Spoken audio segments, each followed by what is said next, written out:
would he not be successful if not for Candace Owens, Tucker Carlson, and in a way, Megyn Kelly? Take these three out of the occasion for a second. What would we know today? That what? Charlie was what? Charlie was best friends with Netanyahu. Right. And so the narrative that he wanted to plant would be implemented.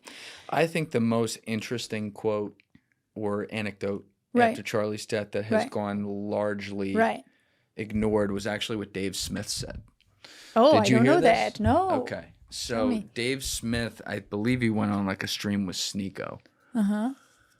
a few days after Charlie's assassination. And Dave Smith was invited by Charlie to speak at a Turning Point conference where he was debating this other guy, I think Josh Hammer's his name, who's a Yeah. pro-Israel guy, Yeah. on stage. And that was towards the end of July, I want Right. to say. And so Dave, I believe, had never been in person meeting Charlie Kirk at that point. And so Dave is explaining this. He's like, I spent an hour with the guy. And we start talking and we're getting into it for like 15 minutes. And he said, the thing about your favorite political commentators, I hate to break it to you, is most of them don't fucking read books. He's like, I read books. It was very clear within 15 minutes, Charlie reads books. We were talking about all different types of, literature across Right. the board. And and so it got to a point where I was like, oh, okay. All right, Yeah. Charlie, you're a smart guy. Right. Like, you get it.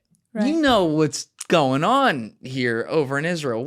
Why are you so on it? And Charlie, the way he described it is Charlie went, no, listen, my faith is my number one thing to me.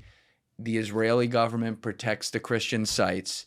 If the Muslims took over the country and it was a radical group that did it, they would probably destroy them. And I care about those sites more than anything, which he said it just like that, according to Dave Smith.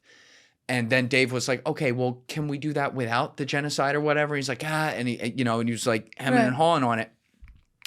What was so clear to me though, is that it was a complete nonchalant admission that Charlie, in my opinion, for right or wrong, this is just like it's seemingly a fact, never gave a shit about like the things he expressed out loud about the Israeli government or whatever, or claimed to tie to the Bible or whatever.